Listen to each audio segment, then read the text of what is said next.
Hello welcome back. അപ്പോൾ last വീഡിയോയിൽ നമ്മൾ ഷോയുടെ വീഡിയോ ഒക്കെ ആയിരുന്നു കാണിച്ചിട്ടുണ്ടായിരുന്നത്. അപ്പോൾ ദാണ്ടേ ഷോ ഒക്കെ കഴിഞ്ഞിട്ട് നമുക്ക് ദാണ്ടേ മൊമെൻറ്റോ ഒക്കെ കിട്ടിയിട്ടുണ്ടായിരുന്നു. അതൊക്കെ വാങ്ങി കഴിഞ്ഞതിന് ശേഷം നമ്മൾ തിരിച്ച് പുറപ്പെടാനുള്ള തന്ത്രത്തിലായിരുന്നു കേട്ടോ. അങ്ങനെ ദാണ്ടേ നമ്മൾ തിരിച്ച് റൂമിൽ വന്നിട്ട് ഒന്ന് ഫ്രഷൊക്കെ ആയി ഡ്രസ്സൊക്കെ ചേഞ്ച് ചെയ്ത് പോകാനായിട്ട് ഇറങ്ങുമായിരുന്നു കേട്ടോ. അങ്ങനെ അവിടുത്തെ കോർഡിനേറ്റേഴ്സ് തന്നെ നമ്മളെ കാറിൽ കൊണ്ടുവന്ന് ഒരു ബസ് സ്റ്റോപ്പിൽ ഇറക്കിയിട്ടുണ്ടായിരുന്നു. അവിടെ നിന്നിട്ട് ഒട്ടും ബസ്സൊന്നും വരാത്ത കാരണം നമ്മൾ അവിടെ നിന്ന് നടന്നു. കുറേ ദൂരം നടന്ന് ഒരു 11 മണിയൊക്കെ ആയപ്പോഴായിരുന്നു നമ്മൾ ബസ് സ്റ്റോപ്പിൽ ഇറക്കിയത്. കുറേ ദൂരം നടന്ന് വന്നപ്പോഴേക്കും പേരും മഴയായി, 1 മണി സമയവുമായി. ഒരു പാലത്തിൻ്റെ അടിയിലൊക്കെ കയറി കുറേ നേരം ഇരുന്നിട്ട് വീണ്ടും കോർഡിനേറ്റേഴ്സിനെ വിളിച്ചു. അവർ വന്നിട്ട് നമ്മളെ കൊടുങ്ങല്ലൂർ ബസ് സ്റ്റോപ്പിൽ കൊണ്ടുവന്ന് ഇറക്കിയിട്ടുണ്ടായിരുന്നു. രാത്രി ഫുഡൊന്നും കഴിക്കാത്ത കാരണം നല്ല വിശപ്പുണ്ട്. പിന്നെ അവിടുത്തെ ആ ഒരു ഷോപ്പ് കണ്ടിട്ട് വേറൊന്നും കഴിക്കാൻ തോന്നിയില്ല. ഒരു ചായ മാത്രം കുടിച്ചിട്ട് ബസ് സ്റ്റോപ്പിൽ വെയിറ്റ് ചെയ്ത് അങ്ങനെ ഇരുന്നപ്പോൾ കൊതുകും പട്ടിയും കാര്യങ്ങളൊക്കെ ആയിട്ട് ആകെ ശോകമായിരുന്നു കേട്ടോ. പിന്നീട് അവിടുന്ന് ഒരു 2:45 3 മണി സമയമൊക്കെ ആയപ്പോഴാണ് നമുക്കൊരു ബസ് തന്നെ കിട്ടിയത്. ബസ്സിലാണെങ്കിൽ ഭയങ്കര തിരക്കും, ഇരിക്കാനൊന്നും സീറ്റും കാര്യങ്ങളും ഇല്ല. അവസാനം ദാണ്ടേ ഒരു 3:45 സമയമൊക്കെ ആയപ്പോഴേക്കും നമ്മൾ ദാണ്ടേ കൊച്ചി എത്തിയിട്ടുണ്ടായിരുന്നു. അവിടുന്ന് നമ്മൾ റെയിൽവേ സ്റ്റേഷനിലേക്ക് നടക്കുകയാണ് കേട്ടോ.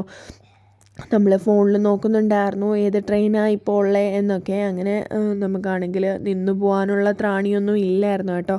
അങ്ങനെ ഞങ്ങൾ ദാണ്ടേ എന്താണെങ്കിലും ഞങ്ങളെല്ലാവരും കൂടി നടന്നിട്ട് റെയിൽവേ സ്റ്റേഷനിലെത്തിയിട്ട് ടിക്കറ്റ് കൗണ്ടറിൽ പോയിട്ട് ഏത് ട്രെയിനാണ് ഇപ്പോൾ ഉള്ളത് എന്നൊക്കെ ഒന്ന് അന്വേഷിക്കാൻ വേണ്ടിയിട്ട് പോവുകയാണ് കേട്ടോ. അപ്പോൾ ഒരു മലബാർ എക്സ്പ്രസ് ഇപ്പോൾ ഉണ്ട്, പക്ഷേ അതിൽ ഭയങ്കര തിരക്കായത് കാരണം നമുക്കതിൽ പോകാൻ പറ്റില്ല. എന്തായാലും നിന്ന് പോകാൻ പറ്റില്ലല്ലോ. പിന്നെ ഒരു ഹൈദരാബാദ് സ്പെഷ്യൽ ട്രെയിൻ ഉണ്ടായിരുന്നു. അതിന് വേണ്ടിയിട്ടാണ് നമ്മൾ പോയി ടിക്കറ്റൊക്കെ എടുത്തിട്ടുണ്ടായിരുന്നത്. അങ്ങനെ ടിക്കറ്റൊക്കെ എടുത്തിട്ട് ദാണ്ടേ വന്നിരിക്കുകയാണ് കേട്ടോ. തളർന്ന് ഒരു വഴിയായി, ഉറങ്ങിയിട്ടില്ല. ഇന്നലെ രാത്രി തൊട്ട് ഇന്നിപ്പോൾ ഈ ഒരു വെളുപ്പാങ്കാലം ഇപ്പോൾ സമയം 3:55 ഇതുവരെ ഉറങ്ങിയിട്ടില്ല. നല്ല ക്ഷീണമുണ്ട്.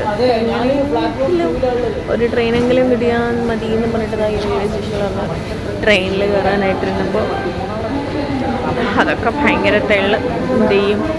അങ്ങനെ ഒരുപാട് നേരം കാത്തിരുത്തതിന് ശേഷം നമുക്ക് പോകാനുള്ള ട്രെയിൻ വന്നു. അപ്പോൾ അതിലെ ഒരു TTR പുള്ളിക്കാരൻ പറഞ്ഞു ഇതിൽ സ്ഥലമൊന്നും ഇല്ല, അത് വികലാംഗർക്കുള്ളതാണെന്നൊക്കെ പറഞ്ഞു. പിന്നെ പുള്ളിക്കാരൻ്റെ കാലും കൈയും പിടിച്ച് അതിൽ കയറിയിട്ടുണ്ടായിരുന്നു. അവസാനം താണ്ടെ ഒരു 7:30 സമയമൊക്കെ ആയപ്പോൾ നമ്മൾ കൊല്ലം ജംഗ്ഷനിൽ എത്തിയിട്ടുണ്ട്. ഞങ്ങളെല്ലാവരും നല്ല തളർന്നിട്ടുണ്ടായിരുന്നു കേട്ടോ. അപ്പോൾ എൻ്റെ സ്കൂട്ടർ ഇരിക്കുന്നത് ബസ് സ്റ്റാൻഡിലാണ്. പിന്നീട് അവിടുന്ന് താണ്ടെ നമ്മൾ ബസ് സ്റ്റാൻഡിൽ വന്നു. എൻ്റെ സ്കൂട്ടർ ഞാൻ വെച്ചിട്ട് പോയ അതേ കണക്ക് തന്നെ ഉണ്ടായിരുന്നു. അങ്ങനെ വണ്ടി എടുത്ത് തിരിച്ച് വീട്ടിലേക്ക് പോരുന്നു കേട്ടോ. എൻ്റെ വീട്ടിലേക്ക് പോവാണ്. നല്ല ഉറക്കക്ഷീണമുണ്ട്. നല്ലതെന്ന് പറഞ്ഞു കഴിഞ്ഞാൽ നല്ല രീതിക്ക് ഉറക്കക്ഷീണമുണ്ട്. കൂടി ഉറങ്ങിയിട്ടില്ല. പിന്നെ യാത്രാക്ഷീണവും ഉണ്ട് കേട്ടോ. ട്രെയിനിലായിരുന്നു വന്നത്, സീറ്റൊന്നുമില്ലായിരുന്നു. ആരോഗ്യം കഷ്ടിച്ചൊക്കെ ഇരുന്നും കിടന്ന് ഇങ്ങനെ പറ്റുന്നതാണ്. എനിവേ പരിപാടിയൊക്കെ സൂപ്പറായിരുന്നു. ഭയങ്കരമായിട്ട് എൻജോയ് ചെയ്തു. നല്ല എല്ലാം ചെയ്യാനൊക്കെ പറ്റിയിട്ടുണ്ടായിരുന്നു. എക്സ്പെക്ട് ചെയ്തതിനെക്കാട്ടിലും സ്പീഡിൽ തന്നെ എല്ലാം ചെയ്യാൻ പറ്റിയിട്ടുണ്ടായിരുന്നു. ഞങ്ങൾക്ക് ഭയങ്കര പ്രൗഡ് ഫീലാണ് എനിക്ക് ഫീൽ ചെയ്യുന്നത്. കാര്യം നമ്മളിപ്പോൾ വർക്കിന് പോകുമ്പോൾ ഒരാളെയോ 4 പേരെയോ റെഡിയാക്കുന്ന പോലെ 4-5 പേരെയൊക്കെ റെഡിയാക്കിയിട്ടുണ്ട്. പക്ഷേ അതുപോലെയല്ല ഇത്.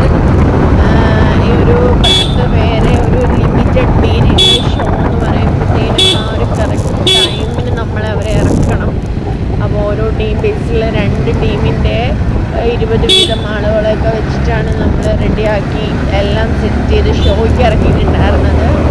അടിപൊളിയായിരുന്നു. ഇനി എന്താണെങ്കിലും സേഫായിട്ട് വീട്ടിൽ തിരിച്ചെത്താനായിട്ട് ഞായറാഴ്ച എന്താണെങ്കിലും ഞാൻ സേഫായിട്ട് വീട്ടിലെത്തുന്നതിന് ശേഷമായിരിക്കുമല്ലോ നിങ്ങൾ കാണുന്നത്.